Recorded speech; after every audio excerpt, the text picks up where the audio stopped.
Advance and be recognized, everyone, and welcome to another episode of the Sitrep podcast, your forward operations base for all things military and historical wargaming. I am your host, Ariskini Jim, and today we are finally back to our bread and butter, modern historical wargaming with another look at the ongoing war in Ukraine. Now, we've gamed the Ukraine war several times on this channel in the past, but now we're pushing the timeline all the way up to November of 2024, less than a year before time of recording. Once again, our system is 7 Days to the River Rhine by Great Escape Games, but as you've probably seen on this channel, we tend to add house rules for things like airstrikes, drones, and artillery, and yeah, get ready for a few more house rules because fighting in Ukraine continues to evolve. That means new weapons, new vehicles, new tactics, and it's going to mean a few more house rules as well. Primarily, this is going to include new rules for first-person view or FPV kamikaze drones that have been all across the news lately, flying into Russian tanks. Now, of course, these are going to be very different from big conventional drones like the TB2 Bayraktar battlefield attack drones, so keep an eye out to see how these new FPVs work on today's table. Our engagement today takes place in the small village of Krylyakivka, near the Kupiansk hotspot. This is in the eastern shoulder of the Kharkiv Oblast, and in broad terms, this is where the front of the Ukraine war turns out of the north and then extends into the south through regions like Luhansk, Donetsk, and Zaporizhzhia. In the opening weeks of the war, Russian forces would smash clean through Luhansk and actually take the city of Kupiansk, but would be forced to give it up as their initial invasion largely broke down. But the Russians would be back and would once again threaten Kupiansk, this time mostly from the north. Starting in fall of 2024, though, the Russians have also started pushing over a little bit further to the south, clearly hoping to expand their attack on Kupiansk with a new flanking position to the south. Their problem here is the Oskil River, largely flooded with autumn rains and only crossable at certain bridges. One of these is at the P-79 highway in the village of Krylyakivka. Our Ukrainian defenders for today's game are from the 44th Separate Mechanized Brigade. This is one of the very few units that I've been able to photo verify as actually having Leopard 1A5 main battle tanks. I have a new force of Leopard 1s painted up in Ukrainian markings that I'm trying to get on the table. Now, they're in a very active sector of the battlefront, and they have a big, honking Russian tank force right next door. Specifically, this is the 4th Yuri and Drop-Off Guards Tank Division, and they're right next to, guess what, Krylyakivka. So here we are. Now, if you follow this sort of thing in detail, you'll see that the Russians have actually reached the Oskil River here, which means they won the fight at Krylyakivka, even if they haven't actually crossed the river. Now, is that how things are going to turn out on today's table? Let's head over to the footage and find out. Okay, here is our table. It measures 8 feet by 6 feet, presented in 15 millimeter, and we are looking into the north. So, first of all, we're going to start off with Ukrainians who are on defense. We find their positions here in front of the Oskil River, and we're going to see if they're able to hold the Russian advance. So first up, we're looking at some Leopard 1A5s. This is the reason we picked today's scenario, because I wanted to feature these new tanks on the table, and I wanted to find a unit that had them and, where they were fighting. We have some Lynxes that might be either from Canada or Belgium, some more Leopard 1s. Here we have a Fuchs 6x6 IFV. We have several of these on the table. Some of them have anti-tank missiles, some of them don't. A Jaguar 2 APC. I'm pretty sure all these guys have hot anti-tank guided weapons. Here's his buddy hiding out in that little ambush cubbyhole there. Keep an eye on him. Some more Leopard 1s, some more 6x6 IFVs. Also, we have some Ukrainian infantry here. We see some rifle teams, some javelins, some NLAWs. We also have a Gepard, which is providing air defense here on the bridge over the Oskil River. I do apologize, he is still in West German markings, but there he is sitting on the bridge. Over here we have the Ukrainian left wing with some older APCs, some YCR 765s, that's probably from the Netherlands, some M113s, believe it or not, because old school, some more assorted NATO light armor, and some infantry to hold the flank. Switching over to the Russians, we're looking at a couple of T-72 battle tanks hiding out in the wheat field, along with a couple of their T-80 buddies over here. There are 8 Russian tanks on the table in all. I know that 7 days gives them reactive armor rules. We are not going to, because as we've seen in the actual conflict, all the Russian reactive armor has either been degraded or stolen, so we're not using those rules for these tanks. We are giving the Russians the Shilka, though, because the Ukrainians are coming in with some rather large attack drones. We want to give the Russians some air defense. They also have a platoon of BTR-82As. Each vehicle carries a squad of motor rifles, and we have a column of BMP-2s. Some of them are also carrying motor rifles. Here's the command team in the church. We're going to set the actual figure down here, but remember, he's going to be considered way up high in the second level of that church. And the reason is he has to be able to see the whole battlefield. And the reason for that is the Russians are coming in with a lot of off-board artillery. Here are the house rules we employ for off-board artillery instead of the more conventional tactical advantage cards. So the Russian command team's got a pretty good view. They're probably going to start off by calling in all their off-board artillery at once. Typical Soviet-era doctrine: smother the battlefield in massed artillery, send in the tanks, and hope for the best.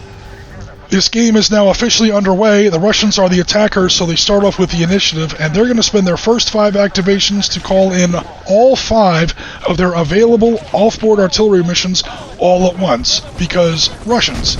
These black poker checks are marking their intended aiming points, and now we'll see if they hit. If some random unit is calling it in, they need an 8+, and if a command unit is calling it in, they need a 6+. These again are, of course, our house rules. So we're looking for 6+, because the commanders up in the church are calling in all the missions. It looks like we got a hit, a couple misses, another hit, and another miss. Alright, so 2 hits and 3 misses. That's not so good. But here's the good news for the Russians. Their misses, they only missed by 1. They needed 6-ups, and all their misses are 5s. So checking out our house rules here, we see that the mission is going to miss by 3 inches per digit they missed by, or per number. So they needed 6s, they got 5s, they only missed by 3 inches in a random D12 direction. But the area of effect are 3 inches, so good to go. Alright, so that artillery mission actually landed right on top of that Jaguar. That was one of the Russian hits right there.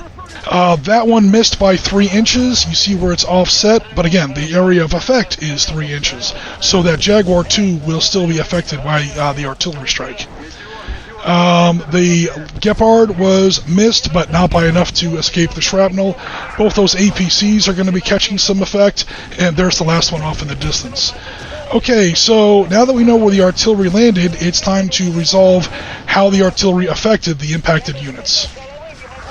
Let's start off with this Jaguar 2. Clearly he's within the 3-inch area of effect for artillery, so automatically he gets the white morale token placed under him.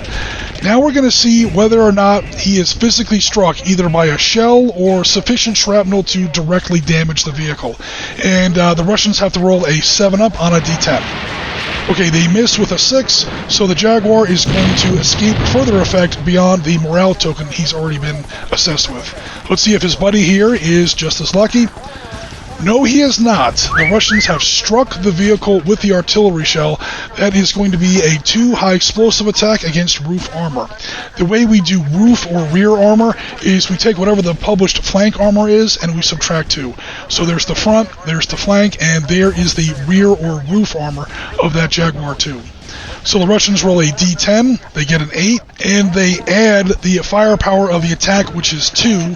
8 plus 2 is 10, and yes, that will be the roof armor of 9. So, long story short, take your first shot. That Jaguar is smoked. Now let's see if that Jaguar actually explodes. NATO vehicles explode on a 5 or a 6, but with a 1, I mean, it didn't explode, but the Jaguar is still on fire, and first blood has now been drawn. We then went through and assessed all the effects of the rest of Russian artillery. In summary, the Leopard was spared any further effect beyond its automatic morale token. Same with those APCs.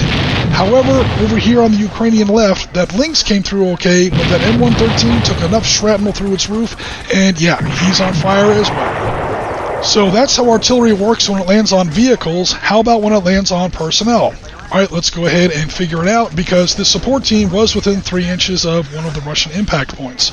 Alright, so again, back to our house rules. We see that this caliber gun still gets a 7+. To hit, it's considered an anti-tank gun over 7. So going back to the published charts for 7 Days to the River Rhine, a gun this size, they're considered 152mm howitzers, gets 2d10. And again, they're looking for 7-ups. They got 1 hit, so that's going to be 1 more morale token assessed against that team. Now, can they convert to get extra damage? Without explosion hits, sometimes you can get like bonus damage. And it depends on the size of the gun and whether or not the target is within cover or not. Here it doesn't matter because it's a 152mm howitzer shell. You're in a wooden house, big deal. So the Russians are going to get 2d6 to see if they can convert on a 4, 5, or 6. They both miss, so that infantry team is going to get away with just 2 levels of morale damage assessed against them. So they technically survived, but with those 2 morale tokens, they are at +2 difficulty to react, to activate, and also to hit. So they're kind of pinned down at the moment. The Russians are going all in on their support packages. Here are the 5 activation tokens they spent on their 5 available artillery missions, and here are another 4. And the reason we're spending 4 here is for 2 Mi-24 Hind gunships, and because I spent 2 activation tokens per ship, that means I get to bring in these helicopters not only from a friendly table edge, but a side table edge, as long as I'm not within 12 inches of the enemy's table edge. So I'm bringing in my first ship here, and he is going to be subject to possible reaction fire from that Manpads team and also the Leopard, but they are both partially suppressed by Russian artillery. So a little combined arms action there. Alright, so we're going to see if that Manpads team can react. Now he does have a morale token assessed against him from the previous Russian artillery. You see the little white morale token underneath him. So normally it's a 3-up to activate, he now needs a 4.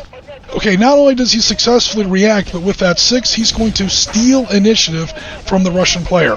So now the Ukrainians going forward will have initiative. Okay, so let's see if his missile hits. He needs an 8+ to hit a helicopter. Let's see if he, actually it's going to be a 9+ because he's partially pinned, but he misses no matter what. Alright, so that's going to be a blue activation check on him. He did steal initiative, but his missile went wide. No worries. Now let's see if that Leopard can react as well. Alright, the Leopard again needs a 4-up because he's partially suppressed. He makes it with a 5, no worries. Now let's see if he can hit. So he rolls an 8, that's a pretty good roll. So I'm looking on the Leopard's card here. I'm looking at the wrong number at the moment, I apologize for that. That 4+ is versus ground targets. There we go. The 6+ versus air targets. Technically he needs a 7 because he's partially suppressed, but he made it with an 8 irregardless. So that Hind has now been hit by AA fire. Okay, so when an aircraft is struck by ground fire, we roll a d6 and then consult the anti-aircraft effect table in the book. So the Leopard rolled a 4, and it looks like the helicopter is going to complete its attack, but is then so badly damaged that it's going to be removed from the game. Alright, so the Hind is going to go ahead and fire his guided missile against one of the Ukrainian tanks, but then the Leopard pings him, and that Hind is RTB. In order for that Hind's anti-tank missile to hit the side armor of the targeted Leopard 1, it's going to have to roll a 4-up on a d10, and he does get it, barely. Okay, so now let's see if the 12H, or high explosive or shaped charge warhead, does anything against the 13 flank armor of the Leopard. Notice the S, that stands for special armor. Do Leopard 1s really have special armor? Reasonable men may disagree, but in Ukraine, they are being retrofitted with Contact 1 reactive armor, so in these scenarios, yes they do. Now I'm going to roll my penetration for the missile. Notice I'm rolling twice, and the reason for that is when you are applying shaped charge or high explosive weapons against special armor, you have to roll twice and use the worst result. The worst result was a 4. I add 12 for the attack. That equals 16. That does beat the 13 side armor on the Leopard. That means that Leopard has been penetrated and knocked out of the game. Alright, so now we're going to roll to see if the Leopard actually explodes, and oh, it explodes with a vengeance. That definitely killed everybody on board. That was an ugly piece of wargaming right there. These Leopard 1s really are pretty thin-skinned, to be honest. Okay guys, I wasn't really going to film this because it's just another anti-tank helicopter attack and we just went through that process. But long story short, take your second shot. This other hind was going to target this leopard that's hiding out between the buildings there. And this Gepard was going to try a Hail Mary reaction, despite the fact it's still carrying a morale token from that Russian artillery and it's already activated. So its normal 3+ difficulty to activate goes up to a 4 and then a 5. Again, 2 tokens. And it made that with a 5. Its chance to hit goes from a 6 to an 8. It beat that with a 9. And then it rolled a 2 on the anti-aircraft effect table. And what a 2 pretty much reads as is it doesn't hit the hind, but it chases it away temporarily before it gets a chance to make its attack. So the Gepard straight out saved that Leopard 1, because he was going to take another one of these anti-tank missiles in the flank, and the Ukrainians were going to lose another one of their precious tanks. Last thing to resolve, not so much fun for the Ukrainians. Whenever you have dismounted infantry within 4 inches of an exploding tank, that infantry team does take a morale token and damage. We've all seen the footage, we know how violent these events are, not the most pleasant thing to be around. Okay, please remember when that Ukrainian manpads team rolled a 6 to react, that means that he stole initiative from the Russian player. So, long story short, take your third shot, it's now the Ukrainians' turn, and they're going to bring in both of their TB2 Bayraktar battlefield attack drones. Notice they're only spending 1 activation token per drone because they're bringing them in within 12 inches of their own table edge, which is fine. They've got plenty of line of sight on all that Russian armor down there. So we're going to see if the Russian Shilka can react and try and shoot this guy down. He fails miserably. He must have been out on lunch or something. Alright, but the manpads team does barely succeed with a 3. He needs a 7 up to put a missile into the drone. We may get a 7 for drones because they don't have pilots, they don't have countermeasures usually, but with the 5 he misses anyway. Okay, so no worries. Looks like that first drone is free and clear to make an anti-tank guided missile attack. That's going to be an UMTAS, ATGM by the way, on some of this Russian armor down here. Okay, so they need a 3 up to hit. They're a little bit more accurate than Russian missiles. So here comes the roll. Off the 5, he makes it. Okay, that's going to register a hit on the Russian target. And again, 12H, high explosive, shape charged warhead. It's not really going to matter in this case because, again, we're not counting the Russians as carrying special armor. Somebody stole or they allowed to degrade all of their special armor, all their reactive armor. So 7 plus 12 for the penetration result. That easily beats the front armor of a T-80. That is going to be this first T-80 smoked by a long-range drone strike. Very good. Now we're going to see if that T-80 actually explodes. And yes, he does. Warsaw Pact vehicles explode on a 4, 5, or 6. NATO vehicles only explode on a 5 or a 6. And yeah, that's the result there. Now, the second drone is going to make its attack, but we're going to give the Shilka another chance to react. He did need a 3 up to react. Now he needs a 4 because this is his second activation of the turn. Okay, he still makes it quite easily with a 6. Now he needed a 6 up to hit. Now he needs a 7, but he fails with a 2. So the Shilka's on the ball. He just can't shoot straight. The drone fires its missile, easily hits with a 10, and now does the missile penetrate? Ooh, with a 1. Okay, that's going to be a different result. Alright, so it was a 1 on the die roll plus the 12 for the power of the missile equals a 13. That does not exceed the front armor of a T-80, so he's only going to take a morale token in damage. The crew might be rattled, some systems got knocked out, things like that. So we've done artillery, we've done aircraft, we've done drones. How about we actually do some tanks on tanks? Alright, so this Ukrainian Jaguar is going to try and fire a hot anti-tank missile at this T-80. However, the T-80 is going to try and react and shoot first. So he needs a 3 up on a D6 in order to successfully react against the missile fire, and he does succeed with a 5. So the T-80 will actually shoot first. Alright, now, does he hit? He needs a 5 up.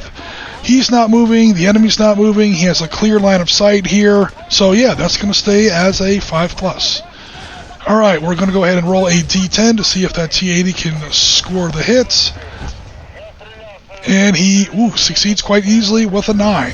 Okay, now the penetration is going to be the easy part. 125mm smoothbore against an APC. You do the math.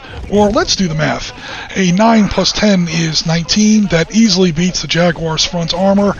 And the Jaguar does not explode, because NATO tanks only explode on a 5 or a 6. But that's the end of that Jaguar. Okay, I'm not going to lie, the Russians are actually doing pretty well over here on the Ukrainian left. This little Lynx swings around to maybe try to put some autocannon fire into some Russian APCs, but yet another T-80 says, I don't think so, and he is going to try and react. He succeeds with a 5, he hits with his main gun with an 8, and now the penetration is going to be pretty absurd, to be honest. Even with a 3, it's going to get the job done, and that is the end of that Lynx. In fact, the only bad news for the Russians is that they've been burning through their activation tokens really fast. They only have 1 left, so they're going to voluntarily pass initiative over to the Ukrainians, who say, thank you very much, we're going to roll up with one of our Leopard 1s and try and redress this situation on the crumbling Ukrainian left. Now, he's got lots of targets, they're all in the open, but he will be hitting front armor, and again, he's only got that L7 105mm rifle against this front Russian armor. We'll see how it goes. Alright, we're going to start off with the Jaguar 2, who did not move. In fact, you can't move and fire an anti-tank guided weapon in the same activation. He needed a 3 up to hit, he easily hit with a 9, so now let's figure out the penetration. 12, again, Russians don't have special armor, so I only have to roll 1 dice, and with a 10, holy crap, that went through him very easily. Alright, now the Leopard 1 needs a 4 up to hit, but he did move to get into that firing position in the same activation, so his chance goes up to a 5. He hits with an 8, however, very good. Now it's time to penetrate. His weapon does 10, and he has to beat a 17. So basically my D10, I have to beat a 7. Beat it with a 9. So again, 9 plus 10, the weapon's power is a 19. That beats a 17. So that is going to be killed T-80 number 1 and killed T-80 number 2. Very, very good. And now we're going to resolve to see whether or not these vehicles explode. The first one does not, and the second one does not. So those crews will probably survive, but those 2 tanks are definitely knocked out of the battle. Here are the brand new experimental house rules for first-person view attack drones that we're bringing into our Ukrainian scenarios. They get to attack 3 times per game, you can only use them once per turn, and naturally no line of sight is required. That's the whole point of a first-person view drone, is you use the camera of the drone as your targeting instrument. They attack with a firepower of 8, they need a 4 plus to hit, and they are controlled by the command unit, who has to spend an activation token to use one of these drones. So there you see the blue poker check under his base. And here is the most adorable aircraft miniature you'll ever see on a tabletop. Okay, maybe not adorable. These things are legitimately deadly on the battlefield. I shouldn't joke about it. But it's probably the smallest aircraft miniature you'll ever see on a 15mm table. And he's going to attack one of these surviving T-80s.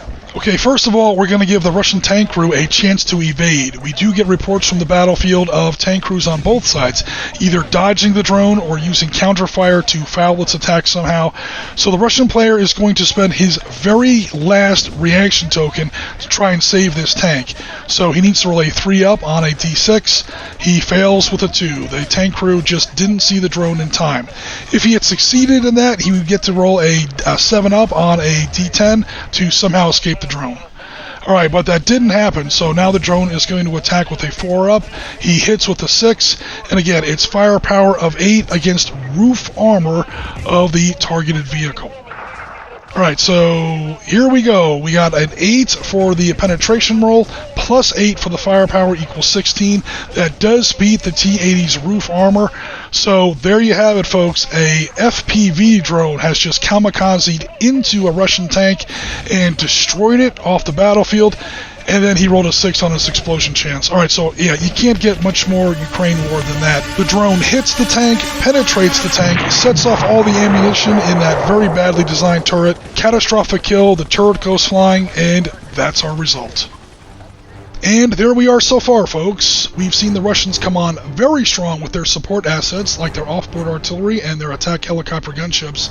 Now, their artillery has been kind of a damp squib, even though they had some pretty decent targeting rolls, but their attack helicopters have been more effective. They've actually managed to take out one of those precious Leopard 1s, even if they've suffered a damaged helicopter in return. We're also seeing how those new FPV drones are working. Clearly, they don't hit every time, they don't kill every time, but there's so damn many of them, and they're so cheap and so easy to use, you almost can't help feeling like one of these deadly little buzzards is going to get you sooner or later. And that's where we're going to leave it for now, folks. Thanks very much for watching. Please like, comment, and subscribe if you enjoyed this content. Please remember to hit that notification bell. Also, please consider joining the Sitrep Podcast Discord. There is an auto-accept invitation link to our Discord in the description of this video. Join our community, see what everybody's up to, and best of all, show us what's happening on your hobby table. But for now, this is Risky Jim with the Sitrep Podcast. We are rounds complete for another episode. And as always, Tango Mike for watching.